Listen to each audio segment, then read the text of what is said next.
نا داتا علی حجویری رحمۃ اللہ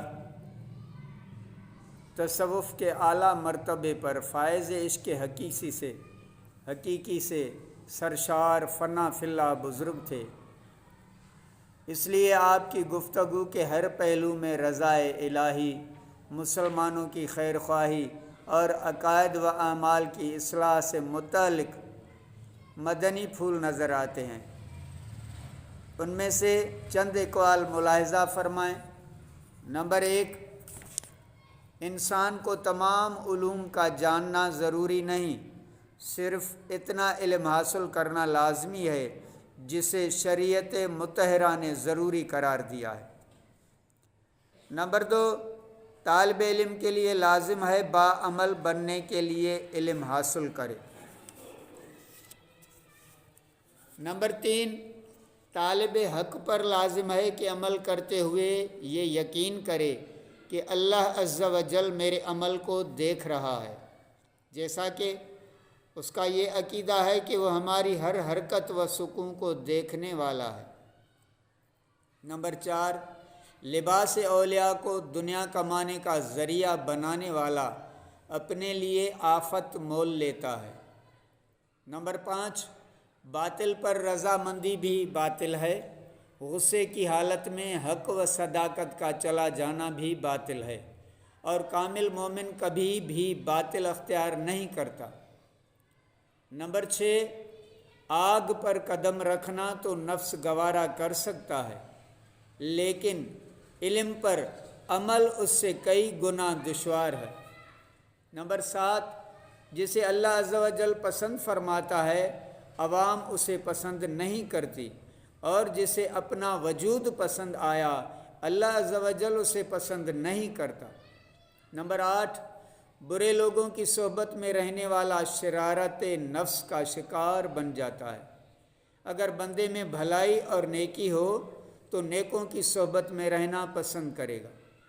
نمبر 9، عمل کی روح اخلاص ہے، جس طرح جسم روح کے بغیر محض پتھر ہے، اس طرح اخلاص بغیر عمل کے محض غبار ہے۔ صرف علم پر قناعت کرنے والا عالم نہیں، عمل کی برکت سے علم فائدہ دیتا ہے، لہٰذا کبھی بھی علم کو عمل سے جدا نہیں کرنا چاہیے۔ نمبر 11، زندگی یوں گزاریں کہ آپ کو مخلوق سے اور مخلوق کو آپ سے کوئی برائی نہ پہنچے۔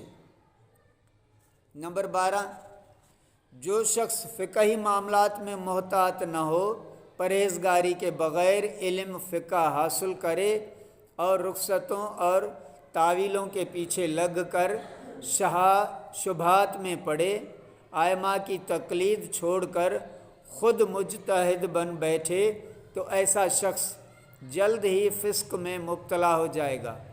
دراصل یہ باتیں دل کی غفلت کی سبب پیدا ہوتی ہیں۔ نمبر 13، فقیر وہ ہے کہ جس کا ضمیر نفسانی خواہشات سے محفوظ رہے، نفس کی چالوں سے ہوشیار رہ کر اپنے معبود حقیقی کے فرائض کا محقہ ادا کرے، اور اس قدر ہوشیار رہے کہ جو اسرار باطنی اس پر منکشف ہو ان کو ظاہر نہ ہونے دے، اور کبھی بھی اپنی باطنی کیفیات کو زبان پر نہ آنے دے۔ نمبر 14، اللہ عز و جل کے محبوب اور پسندیدہ بندوں کی صحبت دل و جان کے عوض بھی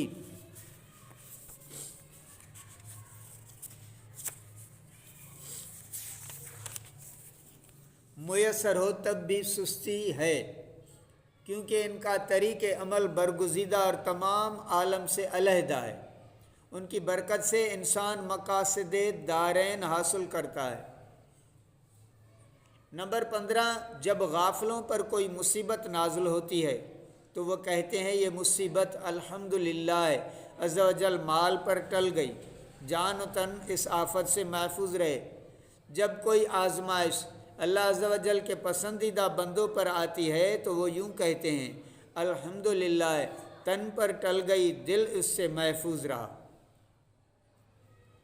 نمبر 16، دینی و دنیوی تمام امور کی زینت ادب ہے، اور مخلوقات کو ہر مقام پر